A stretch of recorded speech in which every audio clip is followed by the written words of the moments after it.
Hi guys, this is Zach from Watches on You, and today I'm going to be taking a look at a new Bell & Ross released at Baselworld 2018. This is the BR V2-92 Steel Heritage. Now, this is Bell & Ross's first round dive watch. You may have seen our previous review on with their typical square case, and that's also a dive watch as well. And they actually did release some new variants of that at Baselworld, but this is the all-new round case diver. So this is obviously a more traditional look than most other Bell & Rosses. You don't get their crazy square case, as I said before, and it looks a little bit less like an airplane dial like they try to portray in their other watches. But moving on to the overall case aesthetics. This watch has a 41mm stainless steel case, and I really like how thin it is. I mean, look at that. That is really as thin as a dress watch, a lot thinner than a watch like a Rolex Submariner. It's really one of the thinnest sports watches I have seen out there, and I think it looks very, very nice. It feels very good on the wrist, and you'll see how good it looks when it's on the wrist later when I do a wrist shot.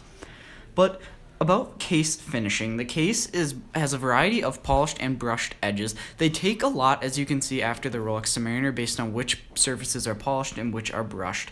You can see that the sides of the case are polished and that the tops of the lugs are brushed, as is on the Rolex Submariner. I think that this provides a very classic look and also just makes the watch look very good, especially for a sports watch. So moving on to the dial features now, you can see on the dial that it is a nice different contrasting colors. I like how they do a 100 meter, put the 100 meters in red down there, just adds another little pop of color on the dial. And I also like how they made the second hand nice and bright white, as it differentiates from the other hands very, very nicely, and also it looks very good when paired with the white Bell & Ross logo. Now, one thing I do not like about this dial is the faux patina that they put on the numerals and indices, as I really don't like how modern manufacturers do that. I think that they need to stay true, because vintage watches were always not vintage one day. They didn't come with artificial patina. That patina was acquired over time. So that's something I really kind of feel strongly about. I don't think watch manufacturers should be faking patina. I think that's really something that should come onto the watch over time and not something that should be put on at the time of manufacture. So now moving on to the bezel. So as I said, this is Bell & Ross's first really round dive watch, but now this watch does only, as I said, have 100 meter water resistance, so it isn't necessarily a full professional dive watch, even though most people are not going to be diving to a depth of 100 meters. That's very, very deep for most recreational divers, so this should still fulfill all your diving needs. So going back to the bezel is actually a bidirectional bezel, not a unidirectional bezel. Now that is one thing that a dive watch probably shouldn't have, because if it gets knocked in the wrong direction, it could actually show that you've been underwater for less time than you actually have, and I think that could be a potentially dangerous feature on a watch, because then you may make a mistake, run out of air possibly, but again, this probably wouldn't come into features now, though, in modern life, because most people use dive computers and things like that, and those will keep at true numbers, and sometimes they're actually hooked up to the dive tank itself. So the Bezel Action, though, is very good. They went from more of a clicky bezel type than a smooth bezel type, but I still really like it. The clicks are very good. It locks down pretty well. You can feel a tiny, tiny bit of shake there, but almost none. Very negligible shake, I'd say. But it overall feels pretty good. This would be very useful for just timing things in general, to not if you're necessarily, even if you're not diving. I think that this would still be a very useful feature. So, again, it's good that they added this new rotating bezel in for 2018 when the older model did not, but it still had a 10, 20, 30, 40, 50 marks around it. So now moving it to the wrist shot.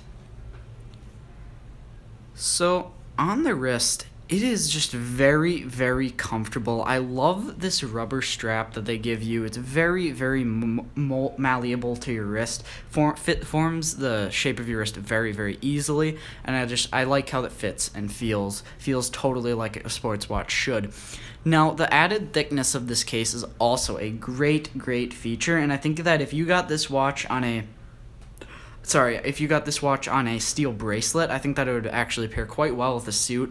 I think that it would never get caught on the cuff of your shirt. It really is as thin as a lot of dress watches, possibly thinner.